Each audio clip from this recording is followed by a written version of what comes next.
이번 시간에는 포스코홀딩스 종목 분석 업데이트 해보려고 합니다. 어떤 내용인지 바로 시작해 보겠습니다. 네, 업데이트 내용은 크게 두 가지인데요. 하나는 광물 사업을 재평가해 보려고 합니다. 얼마 전에 IRA 세부 지침 발표됐죠. 그 내용들이 광물 사업에 있어서 어떤 수혜가 기대되는지 알아보고요. 또 앞으로 경기 전망을 통해서 수요 예측도 해보고 이 광물들의 가격도 전망을 해보고 실적 전망까지 해보겠습니다.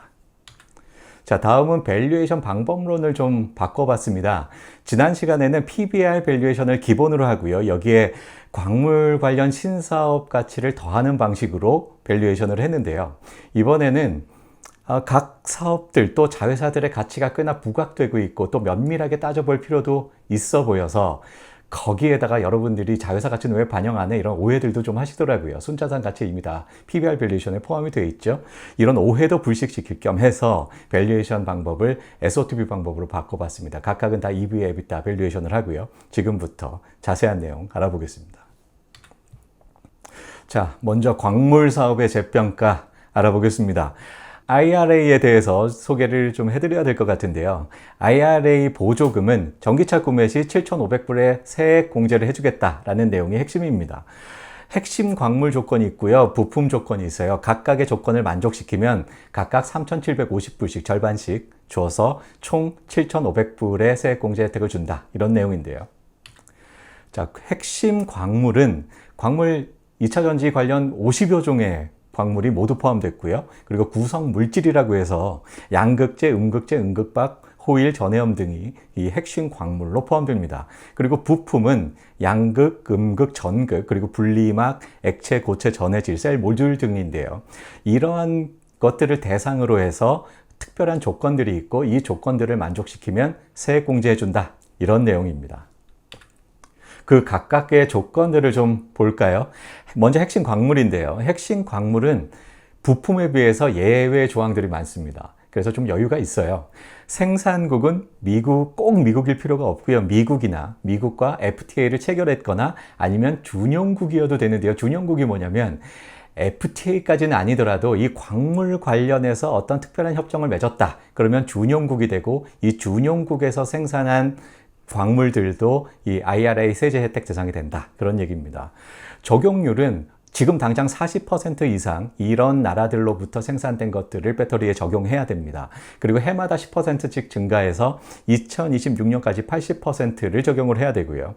부품은 예외가 없어요. 반드시 미국에서 생산을 해야 되고요. 적용률도 지금 당장 50%를 만족시켜야 되고 해마다 10%씩 증가해서 2028년까지 완전히 100% 만족시켜야 합니다. 부품은 예외 조건이 전혀 없고 광물들에 대해서는 이렇게 예외 조건들이 있어서 한결 더 IRA 세제 혜택 받기가 편하죠. 지금까지는 이렇게 하면 세제 혜택 줄 거야 이런 내용이었어요. 그런데 이제는 배제되는 대상을 지정하겠다는 겁니다. 어떤 경우더라도 만약에 이렇다면 세제 혜택 안 줄 거야 이런 내용인데요. 배제 대상을 지정하는 건데요. 우려 왜국 집단이라고 있어요. 이 우려 왜국 집단에서 생산된 광물이나 부품이 적용되면 다른 조건이 이러쿵저러쿵 하더라도 세제 혜택 안 돼 이런 얘기입니다. 이 핵심 광물은 2025년부터 조항이 적용이 되고요. 부품의 경우 당장 내년부터 적용을 하기로 합니다. 그래서 광물이 역시 또 좀 여유가 있죠. 시간적인 여유가 있고요. 아직은 이 우려 왜국 집단이 지정되지 않았습니다만 어느 나라를 염두에 두는 걸까요? 바로 중국이죠. 이 중국을 배제하겠다. 어떤 경우에도 중국을 배제하겠다. 이런 내용인데요. 부품의 경우 당장 내년부터 이 조항이 적용이 될 거잖아요. 따라서 올해 말까지는 우려 왜국 집단이 1번 타자로 중국으로 정해질 것 같습니다. 그렇다면 중국산 광물이 내년부터 배제가 되고요. 그래서 광물 사업의 수혜가 예상됩니다. 그 수혜 내용, 앞으로 가격 영향까지 알아보겠습니다. 자, 포스코홀딩스의 리튬 사업 좀 더 자세히 들여다볼게요. 염수 리튬과 광석 리튬으로 크게 나뉘고요. 염수 리튬은 포스코 아르헨티나라는 자회사를 통해서 진행을 합니다. 아르헨티나의 염호를 인수해서 포스코 아르헨티나라고 이름도 그렇게 지었는데요. 2018년만 해도 리튬에 사람들이 크게 지금처럼 관심이 없을 때죠. 이때 아주 큰 염호를 인수합니다. 지분 100% 전부 인수를 하는데요. 매장량이 무려 1350만 톤 LCE입니다. 이 LCE는 탄산 리튬 등가물이라고 하는데 탄산 리튬으로 환산했을 때 매장량이 1350만 톤이다 라는 얘기입니다. 1년에 10만 톤씩만 생산을 한다고 해도 무려 135년이나 생산할 수 있는 그런 어마어마한 양인데요. 2018년에 정말 잘 인수해뒀죠. 자, 그리고 광석 리튬입니다. 광석 리튬은 포스코 필바라 리튬 솔루션이라는 자회사를 통해서 진행을 하고 있는데 필바라사에 역시 2018년에 호주 필바라사에 지분 투자를 합니다. 리튬 회사고요. 이 회사에 지분만 투자한 것이 아니라 스푸드민이라고 리튬이 함유된 광석인데요. 이 광석까지 31만 5천 톤 확보합니다. 그런데 31만 5천 톤 리튬이 함유된 광석이에요. 리튬만이 아니고 함유된 광석이고 그리고 그 규모가 염수 리튬에 비해서는 많이 좀 아쉬운 측면이 있죠. 그래서 앞으로 포스코홀딩스가 이 광석 리튬 영역에서 좀 더 힘을 쓰지 않을까라는 기대를 해보고요. 이렇게 2018년에 리튬에 대해서 지금만큼의 관심이 없을 때 일찌감치 지분도 인수하고 염호도 인수하는 이런 아주 잘 사업을 준비해 두었습니다.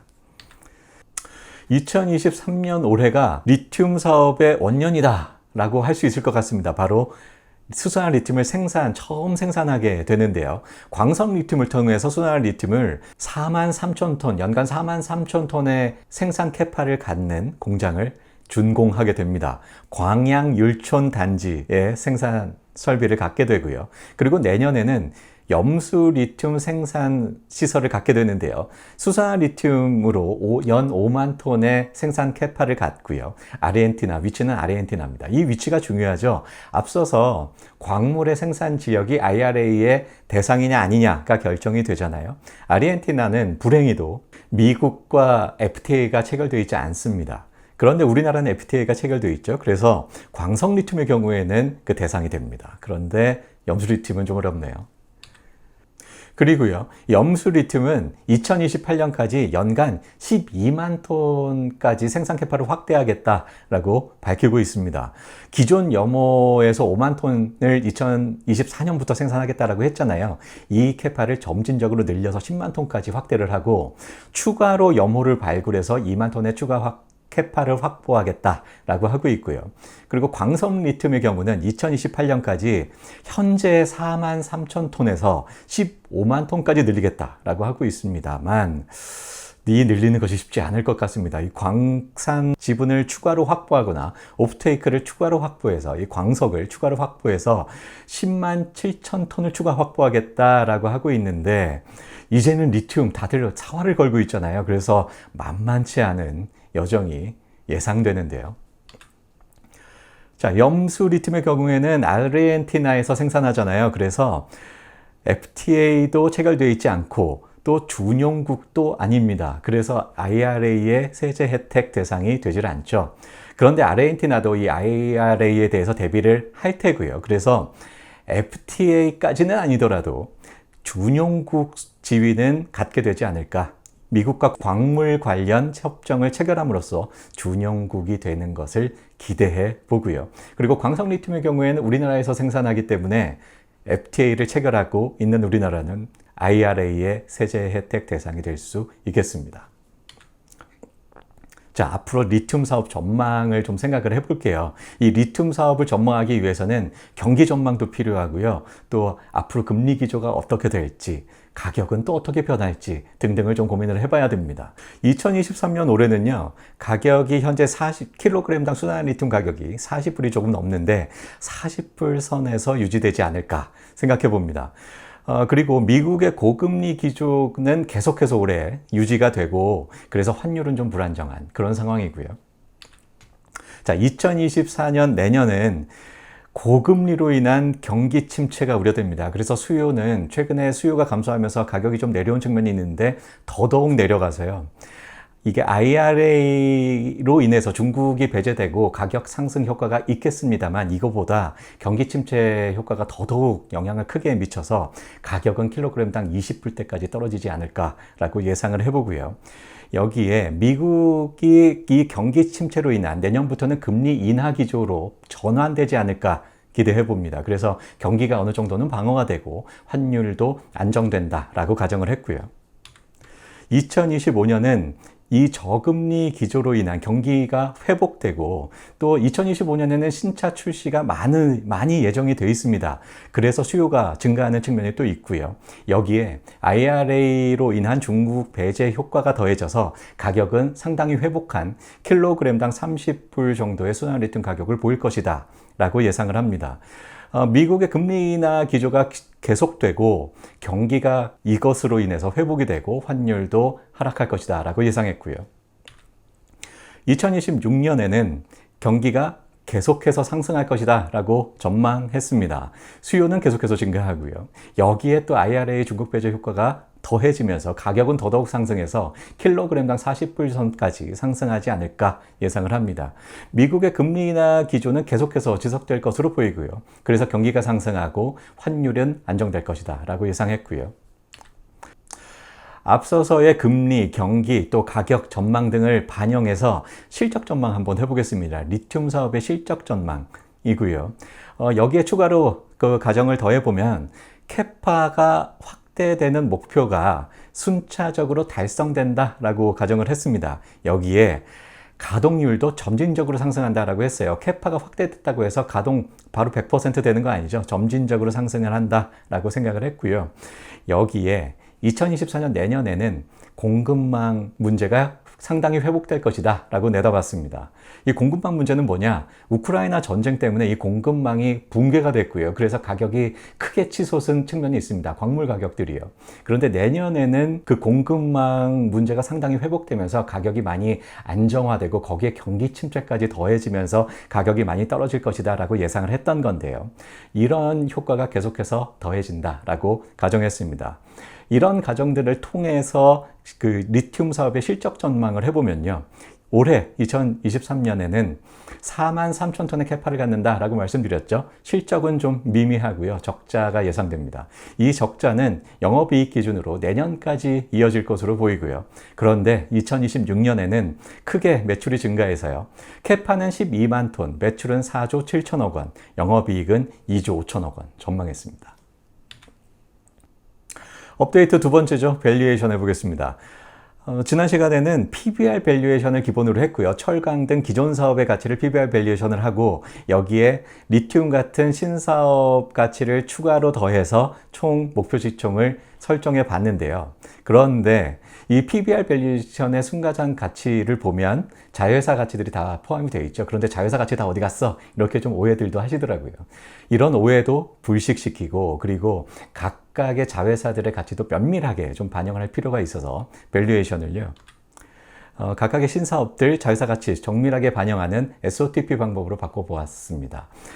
각각의 사업을 따로따로 평가한 다음에 전부 더한 것이 총 가치다라고 하는 방법이고요. 각각의 사업 가치는 EV EBITDA 방법으로 평가해 봤습니다. 그래서 철강, 자회사, 리튬, 니켈, 리사이클링 등등을 EV EBITDA 밸류에이션으로 각각 평가를 하고 전부 더해서 총 사업 가치를 도출합니다. 자, 철강 사업 가치 먼저 평가해 보려고 하는데요. EV EBITDA 밸류에이션 여러분들 조금 생소하실 것 같은데 어떤 건지 간단히 좀 소개를 해드리면 EBITDA는 이자 세금 감상비 전 이익이라고 합니다. 결국 현금 창출 능력을 의미해요. 현금 창출 능력이 만약에 2배다. 그렇다면 기업 가치도 2배가 돼야 된다. 이게 결국 같은 수준으로 기업 가치를 평가한 것이다. 뭐 이런 의미입니다. 그래서 EBITDA분의 EV를 멀티플 M으로 정의를 한다면 EBITDA의 멀티플 M 곱하면 기업가치 EV 나오죠. 이런 식으로 평가를 해보겠습니다. 철강사업 가치 먼저 평가를 할게요. 올해 말 기준 현금 창출 능력 6조 3천억 원 예상되고요. 여기에 업계 평균 멀티플 3.5 적용해서 철강 사업 가치 22조 1천억 원 평가됩니다. 네, 다음은 자회사 가치인데요. 자회사는 상장사가 있고 비상장사가 있죠. 상장사들은 뭐 쉽습니다. 시가총액이 이미 있고요. 이 시가총액의 지분율을 곱하고 거기에 지주사 할인 해야죠. 이 지주사 할인은 50% 적용을 했습니다. 그래서 지주사 할인을 해서 총 기업가치 도출했고요. 그리고 비상장사는 장부가의 지분율 곱하고 또 업계 평균 PBR 곱해서 비상장사의 기업가치 도출했습니다. 이렇게 해서 평가되는 자회사 가치 총 12조 6천억 원 도출됩니다. 다음은 리튬 사업 가치예요. 2026년까지 실적 전망 했었죠. 2026년에 예상되는 현금 창출 능력 3조 5천억 원 평가되고요. 지금 2023년 기준으로 평가하고 있잖아요. 2023년 기준으로 환산하면 할인이 돼야죠. 미래 가치는 현재 가치로 전환할 때 할인이 됩니다. 2조 5천억 원으로 현재 가치 평가됩니다. 업계 평균 멀티플 6 적용해서 사업 가치 15조 원 평가됩니다. 다음은 니켈 사업 가치인데요. 같은 방법으로 해서 1조 4천억 원 평가됐고요. 리사이클링 사업 가치는 우리나라 대표 리사이클링 업체 성일하이텍 있죠. 이 성일하이텍과 캐파를 비교해서 그 캐파 비대로 시총평가했습니다. 그렇게 해서 도출되는 가치 5천억 원 평가됐고요. 그래서 총 1조 9천억 원 도출됩니다. 자, 이렇게 해서 철강, 자회사, 리튬, 니켈, 리사이클링 전부 다 해봤고요. 총 기업가치 51조 6천억 원 도출됐는데요. 그런데 시가총액은요, 기업가치에서 순차익금 빼야 돼요. 기업가치는 시가총액과 순차익금으로 정의되기 때문에 기업가치에서 순차익금을 빼야 총 시가총액이 도출됩니다. 순차익금은 2022년 말 기준으로 6조 5천억 원이에요. 이 숫자를 적용을 했고요. 그래서 시가총액 45조 1천억 원 도출됐습니다. 자, 앞서서 평가했던 목표 시가총액보다 꽤 높아요. 평가 방법을 달리해서 결과가 달라진 것은 별로 없고요. 핵심 내용은 IRA 수혜 내용이 기대되고 그리고 앞으로의 경기 전망 등등이 반영돼서 리튬의 사업 가치가 크게 상승한 측면이 있습니다. 이것이 목표 시가총액을 크게 올리는 요소가 됐고요. 자, 목표 시가총액 나왔어요. 총발행 주식수로 나누면 우리가 원하는 목표 주가 나오죠. 그래서 목표 주가는요, 53만 3천 원입니다. 최근에 주가가 꽤나 올랐습니다만 아직 먹거리가 많이 남았다라고 평가되는 목표 주가인데요. 최근에 시총을 보면 32조 원 수준입니다. 이 32조 원은 철강과 자회사 가치만으로도 상당 부분 설명되는 시총이고요. 그리고 이제 막 신사업 가치가 반영되기 시작했다라고 평가되는 주가 수준이다라고 하겠습니다. 이제 제대로 신사업 가치가 반영이 된다면 주가는 53만 원까지 올해 말 기준으로 기대할 수 있을 것 같다라는 결과입니다. 네, 지금까지 포스코홀딩스 종목 분석해봤습니다. 구독, 좋아요 부탁드리고요. 여기까지 할게요.